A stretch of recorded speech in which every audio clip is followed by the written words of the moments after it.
Sermon 43, Commentary.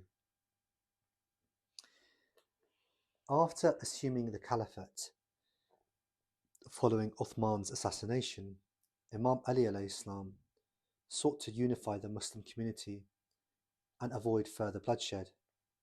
Muawiyah, the governor of Syria, and Uthman's cousin, refused to pledge allegiance, bay'ah, using the pretext of demanding justice for Uthman's blood while consolidating power and preparing for rebellion.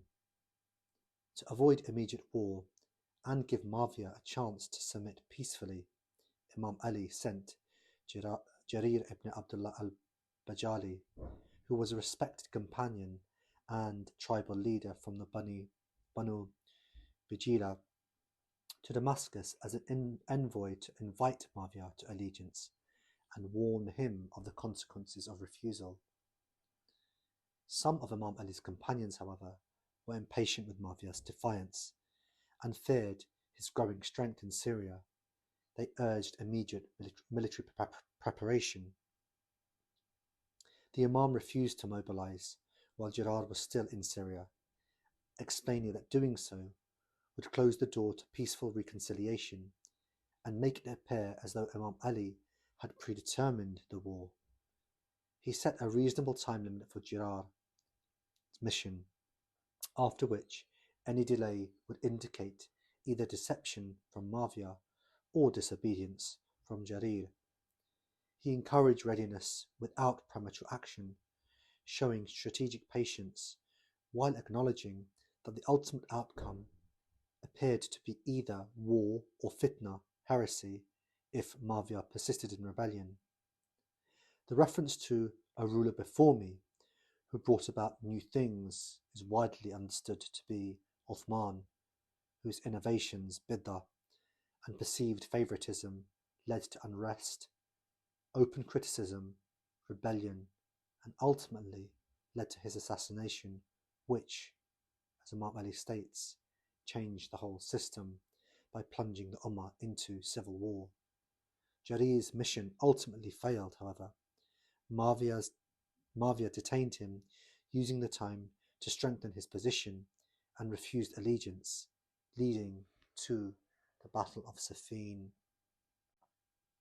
Ibn Maytham al-Bahrani, in his Sharh, states that the Imam's refusal to prepare for war while Jarir was still in Syria demonstrates Imam Ali's hilm, i.e. forbearance, and commitment to exhausting all peaceful avenues before resorting to force. Opening hostilities during negotiations would have been seen as treachery and would have alienated potential supporters in Syria who might have chosen allegiance. When Imam Ali states, "I have fixed a time limit for Jarir," this shows strategic wisdom. Patience is not weakened but calculated. Once the deadline passes without result, it exposes the opponent's intent, deception, or disobedience.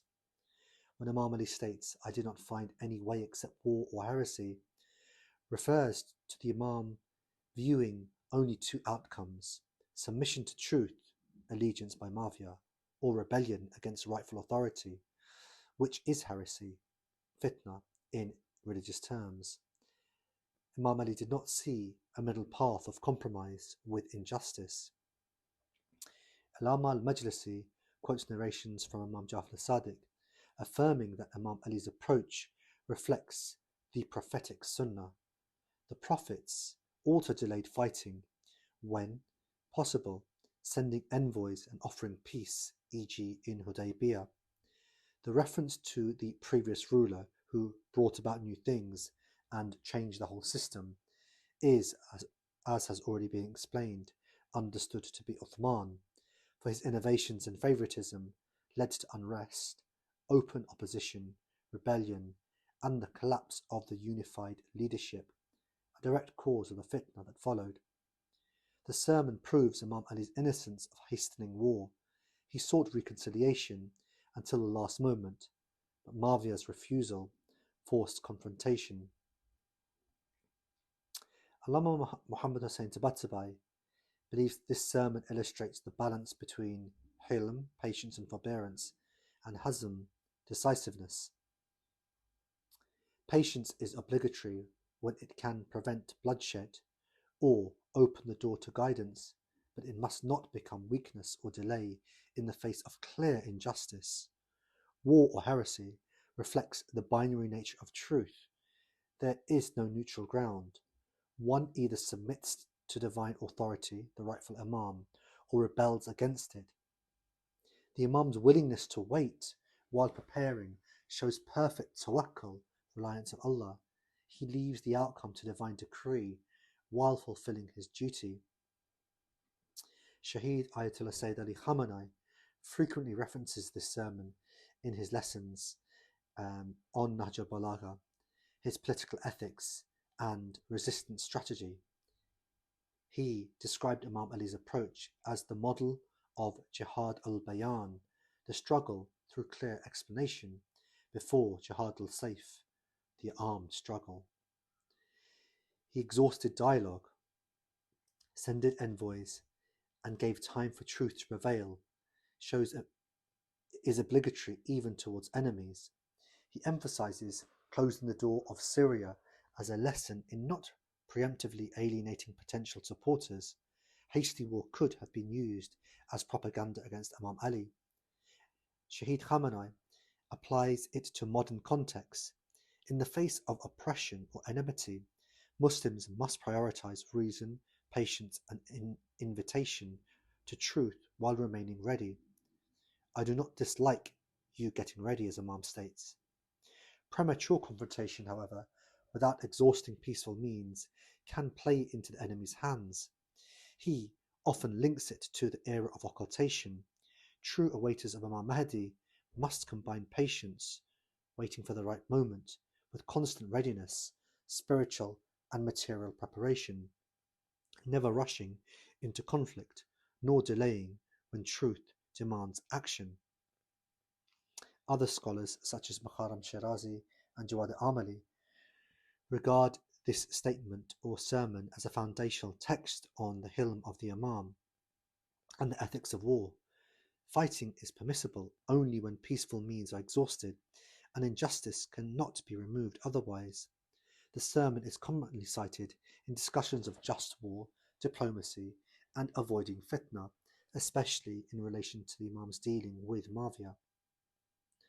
The core doctrinal and spiritual takeaways of the sermon is that patience and dialogue are obligatory before resorting to force, even towards clear enemies, if they can prevent bloodshed or open hearts to truth. Hasty wars can close doors to guidance. Strategic forbearance keeps possibilities open while readiness is maintained. There is no third path between truth, submission to the rightful authority, and heresy. Compromise with injustice is not an option. The Imam's example shows perfect balance, forbearance without weakness, decisiveness without haste, tawakkul, trust in Allah, without negligence. In the era of occultation, the sermon guides believers. It invites to truth, patiently, prepare constantly, and act decisively when the moment of the Imam's reappearance arrives, avoiding both premature confrontation and passive delay.